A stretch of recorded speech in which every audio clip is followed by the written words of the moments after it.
Yun, what's up mga tol? Good morning! Yan. Mga bro, meron tayo new product agad, no? Ito yung ating mixer GF8 Pro 8 channel version. Meron tayong 12 channel nito din. Ito yung kanyang connector. Yan.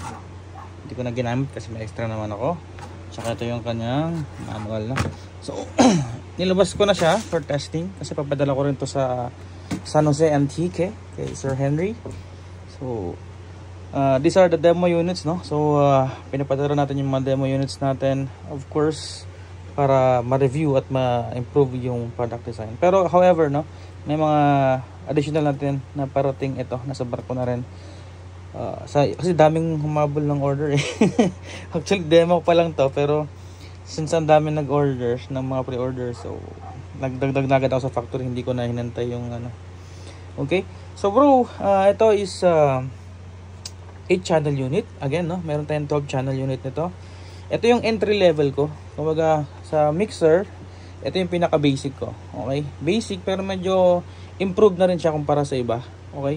Andun yung uniqueness niya. Gusto ko malinis, neat, no? Iba kasi lahat halos common design, halos parehas-parehas na eh, no? Sa brand na lang nagkakatalo. So, did research din talaga dito sa product na to. Yan.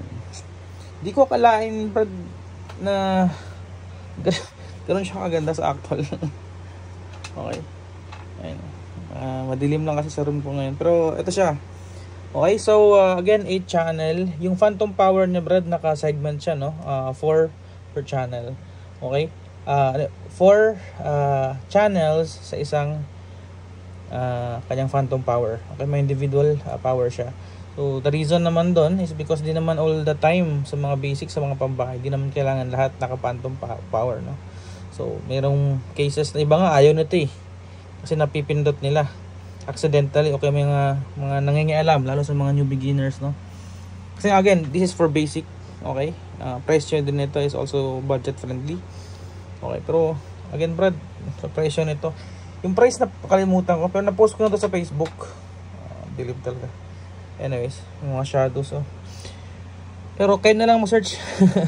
Hindi ko maano. Meron din siyang pad, no? Of course, yung pad, kapag kailangan natin magbaba ng volume, no? Kapag sa mga, mostly sa mga drums or other equipment, ginagamit natin yung pad. So, wala siyang low cut. Okay? So, nirequest ko sa factory low cut, pero sabi nila, pad ang naka-default nila. So, hindi ko na pinabago kasi dagdag expenses din siya. So, dagdag price. So, sa ngayon, introductory, ito muna tayo sa pad 20, pero malaking tulong na rin to brad. Kung mag-low cut ka man, dito ka na lang mag-low cut brad, oh, sa may low. Okay, o kaya sa mismong EQ mo na lang. Okay, what else is there? So meron tayo sa isang channel, andun yung gain. Iba yung knob design niya brad, no? Iba siya kumpara sa ibang typical na nakikita natin, na common sa ibang brands. So again, isang selling point ko din is again yung uniqueness ng mga products natin. Meron siyang EQ na parametric for EQ. Kalimutan ko yung tawag sa kanito eh, English. Yung EQ na English, ano to? Kalimutan ko yung bilog. Okay, so ang settings niya sa high is 12 kHz, negative 15 to 15. Sa mid niya is 2.5 kHz, hindi siya adjustable, no? So minus 15 plus 15. Yung low natin, nakaano sa 80 Hz, negative 15 to 15 Hz. May 2 aux siya. May effects, may pan left and right. Okay? Meron din siyang pre-fader listen. Again, basic ito, no? May isa pa akong parating, color black red. Maybe next year pa tayo, January. After New Year na. Hindi na kaya ihabol kasi masyadong busy. Hindi ko kaya i-develop sabay-sabay yung products. Ngayon, busy ako sa microphone for improvement. Yung sa may speaker natin for upgrade and other things. So, focus muna ako one at a time, no? Perfectin muna natin yung mga products one by one kaysa magsabay-sabay i-develop. Hindi kaya ng katawan, brad. Okay? So, yung mute settings niya, mayroon din siyang mute button. Kapag naka-mute, naka-red. Kapag naka-unmute, naka-kulay blue. So, ayun, no? Makikita mo agad kung ano yung mga channel na naka-mute kasi nakapula. Okay, so stop, no? Red, stop. So, ganun lang yan. Okay. Meron din tayong 8 channels dito. Wala siyang stereo in out, dalawa dito. Pero meron pa ako isa doon na again sa isang variant ko na tag 10,000 yun. pang ano yun, pang mid, pang novice na, no. Ito kasi basic or pang entry level, pwede pang bahay, pwede pang basic events, no. Kasi pwede rin to actually kahit pang novice pero may kanya-kanyang style alam mo yun, sa iba ito sapat na, yung iba gusto sobrang daming settings, gusto iba digital, naka-digital na lahat ng mixer nila pero yung presyuhan pang basic lang. Di ba? So nasa inyo yun, Brad, kung gaano kadaming pang pera nyo, pang puhunan nyo, make sure lang din na sapat din yung bayad sa inyo. Okay? Ang dami yung gaganda ng gamit, no? Branded. As in, lahat ako lang sabi, Yamaha mixer, kumpleto sa Ricados, RCF pa yung iba, tapos yung paupa is basic lang. So, practicality, Brad, no? Again, rental products. Anything na ginagamit sa rental, pinapahiram, naluluma. Okay? Naluluma, hindi lang naluluma. Ibig sabihin, nasisira. So, mag-ano lang, practical, especially sa mga customers ko na mostly talaga is for rental business. Ito, pang basic, pang bahay, pwede to. Okay? Wala tayong 6 channel nito, Brad. Kasi kung 6 channel, 200 pesos, 300 pesos lang yung difference. Mag 8 channel ka na lang.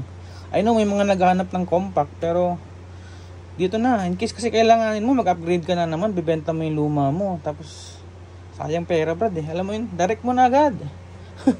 Yun lagi kong ina-advise, no? Kung kaya mong unti lang naman yung difference, upgrade mo na diretso. Huwag na yung stop ano ka pa yung paunti-untiin mo. Tapos mamaya upgrade, tapos benta. Ay nako, sayang pera nyo, bro.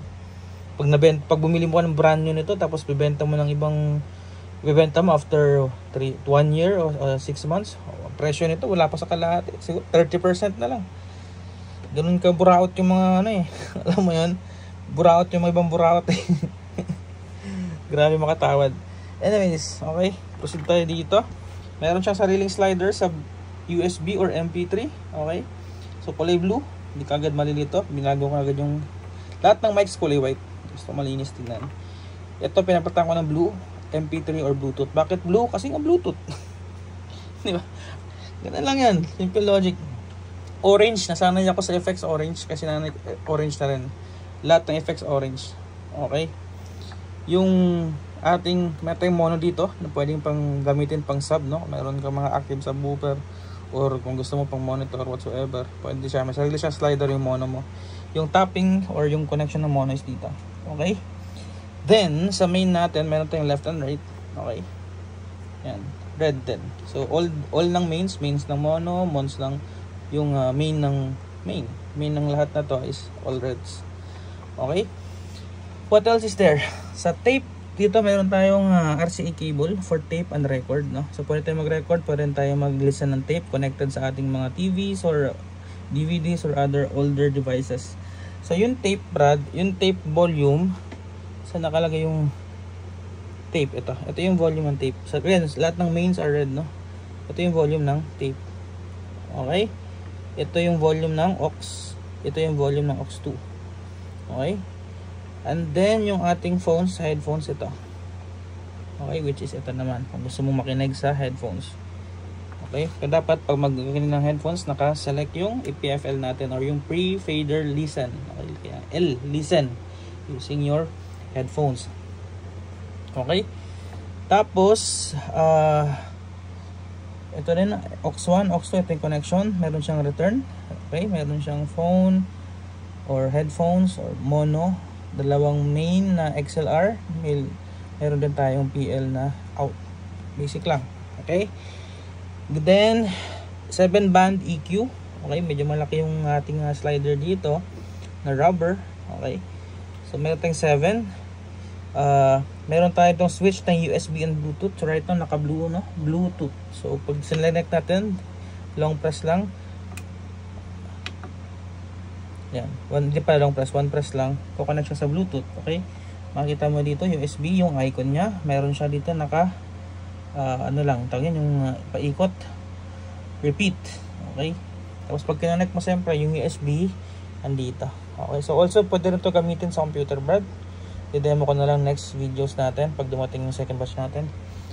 Ito lang yun, kukonect mo dyan. Pwede ka mag-record gamit yung cellphone, gamit sa computer or whatsoever, or pwede ka rin mag-playback dito. Ito yung controls ng USB natin. yung play, next, no? Tapos pause. Okay? Then, balik lang tayo sa Bluetooth ulit. Isang press lang. Blue means Bluetooth. Blue. Bluetooth. Okay? What else? Andito yung functions, no? Repeat. Yung sa may USB kanina. Tapos yung record. Okay? So, pwede ka rin magsalpak ng USB dito. Patugtog ka dito. Pwede mo i-record sa USB.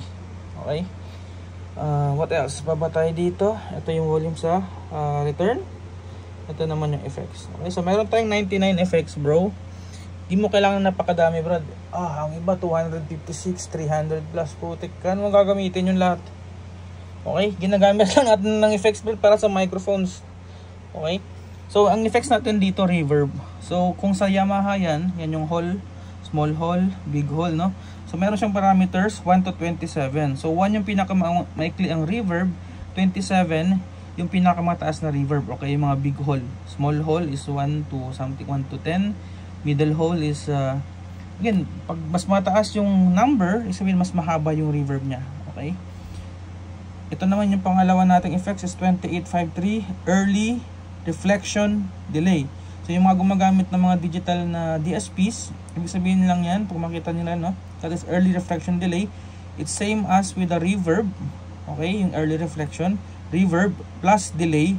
Other terms for delay is also echo. So pinagsamang reverb and echo, itong early reflection delay. Okay? Next natin echo. Tulad sa mga karaoke natin, echo. Karaoke or echo, parehas lang yun, or delay. Okay, bro? Next, chorus flange, 64 to 72. We have tremolo, wah-wah, radio voice, pitch shifter, disorder, multi-effects. Itong multi-effects, Brad, nung trinay ko, okay din sa akin pang vocals. Mamaya try natin. Okay? So, yan yung atin lang, Brad. Again, pang ano lang naman, pang vocals lang naman natin itong DSP na to, Brad, no? So, minsan gumagamit yung, ano ginagamit ng ibang gitarista. Minsan naman, mga naka-effects na sila sa guitar bago pumasok dito. Okay, bro? So, what else? Dito. So, yung kanyang LCD dito, nakapasok sa loob ng ating glass panel. Yung glass panel natin, naka-indicate dito yung digital effects number. Okay, naka-indicate dito kung USB or Bluetooth yung kanyang settings. Sa Bluetooth pala, tsaka USB, yung kanyang British EQ, okay, is dito. So meron tayong high and low. Okay, so ito yung EQ ng British knob para sa ating tawag din Bluetooth tsaka USB. Aside from that, again, meron tayong 7-band EQ, no? Kung nakulangan ka dito or hindi ka satisfied dito, pwede mong baguhin dito. Okay? Tapos, ano pa yun? Ito, meron siyang spectrum. Makikita natin pag nagpe-play tayo ng music dito. Okay? Yung DSP natin, ito lang naman yan, 19 DSP. Ito, pwede mo siyang i-connect sa computer, yung USB, and then USB playback. Okay, 24 bit, 40 kHz. Okay, try natin magpatugtog ng MP3. Ngayon, naka-mute natin. Okay, effects mute na natin, effects. Okay, try tayo patugtog. Okay, lagay tayo ng music sa ating main, left, right. Nakakonect siya ngayon sa ating Rax 4. Okay, so music tayo.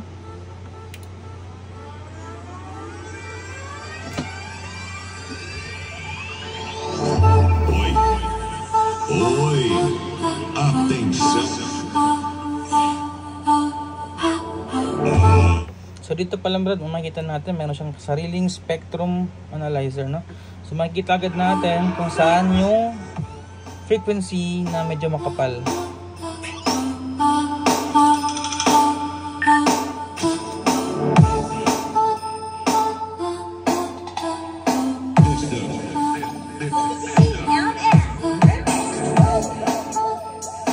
So ang kapal ng bass niya lagi na 128 sa akin kasi mostly 80, 100 lang yung ano ko. So makikita mo agad dito na era na itong medyo hard bass siya. 8K yung kanyang mostly sa kalansing niya. Ngayon try natin taasan ito, yung low niya, naka 80 kHz yun eh.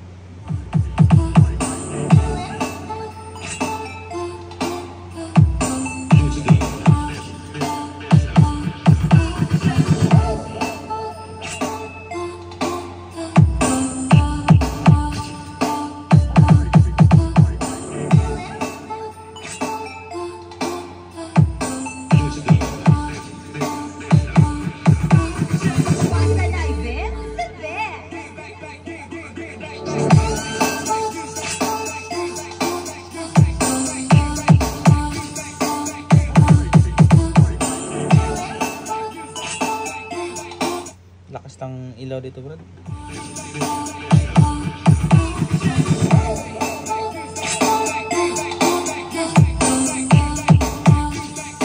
Tatlo lang ulit.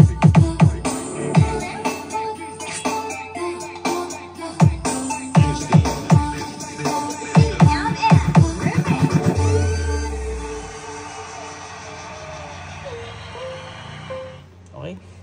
Physical appearance po, again, white color. Okay. Ito yung sa side niya. Okay, yung likod niya, hindi ko na mapakita, nakatago. Ayan. Pero all white siya. Okay. Ito yung model niya, Mic 1 GF8 Pro. Okay, ito, Mic 1 GF8 Pro. Sides, ayan. Ganyan yung tsura niya pag nasa right side view. Okay bro. So try natin onti yung effects ng mic.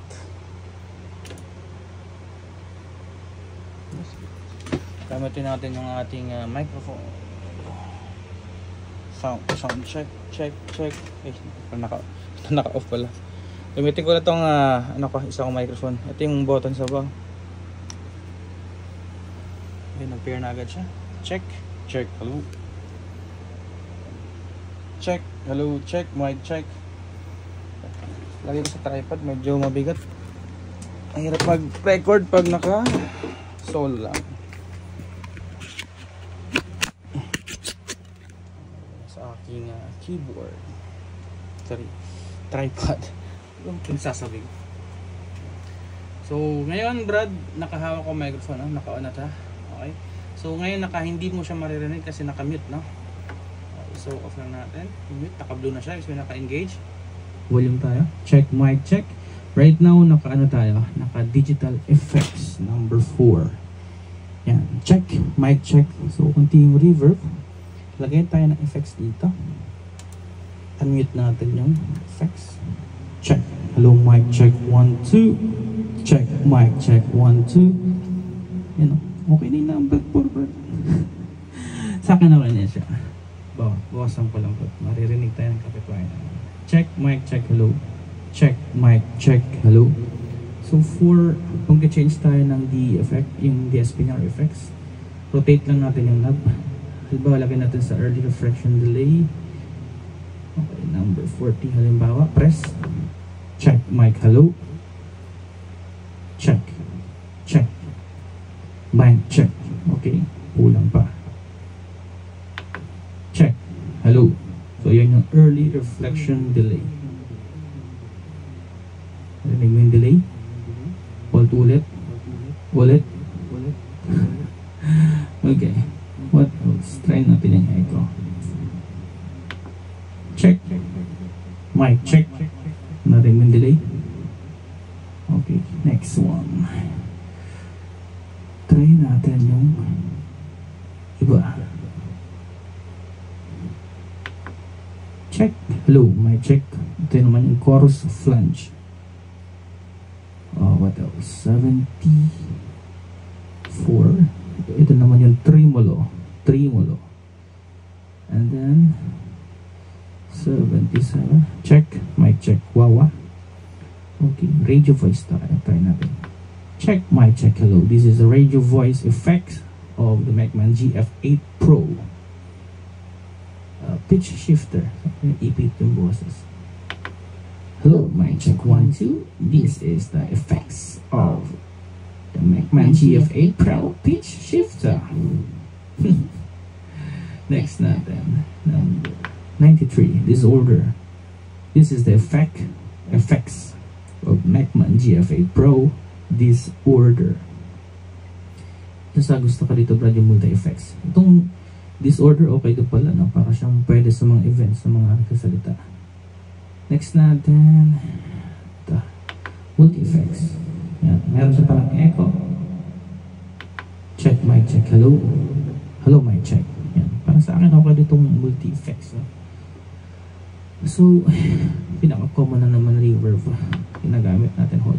Check, mic check, hello. Check, mic check, hello. Yan. So, ito yung pinaka-common ginagamit yung reverb. So, ilang Brad. Ito yung effects niya. So, check mic. Kagandahan ng Mecman microphones. Kahit nakatutok sa ating speakers is hindi siya ganun ka ma-feedback kahit mataas na yung gain natin. Okay? So, yun lang. So, thank you for So, thank you bro sa pag join and pag small sample demo lang natin ito. So again, this is going to San Jose Antique, to Mr. Henry for further testing and sa mga reviews ng products ng Mecman. Okay, so thank you guys and see you on my next video. Again bro, meron tayong 12 channel din ito. Yung mass, or I mean say yung volume, yung madaming order ko is parating pa lang sir ng November. Okay, nasa barko siya ngayon actually. So ito is mga demo unit, limited quantities lang ito. 8 pieces sa 8 channel, tapos 4 pieces sa 12 channel, which is all naka ano na siya, reserve. Pasensya na again Brad no sa mga laging bakit nauubusan tayo ng ano, kasi mostly mga products ko dine-develop ko pa rin talaga. Lahat to mga bago, hindi to kasama sa mga unit na nirelease ko dati. Meron tayong initial tawag dyan, meron tayong previous design ng ating mixer, yung ating FBX6. Yun nga lang, para sa akin masyado siyang mataas sa price, which is 6,000 para sa 6 channel. Tapos yun nga lang, kaganda ng compact niya kasi. So maraming nag-request talaga, gusto nila fader. So yan, ito na yung fader nyo. And then nag-request din sila is yung kasi naka Bluetooth 4.0.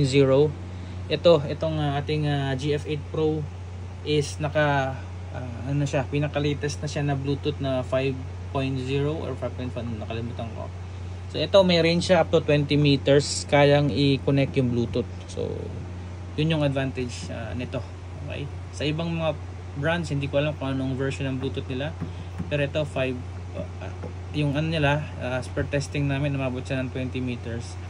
So napaka helpful kung merong alam mo yun, minsan kasi ibang mga clown or ibang mga nag-DJ is yung cellphone lang gamit nila sa pag-mix, no? And doon na sila nagpo-post post next music, yung mga clowns or DJs. So yun lang. Again, thank you guys. Appreciate all the support with the Mecman products, no? And hopefully we continue with this future partnership or future development ng ating mga product line. So thank you for watching. See you in the next one.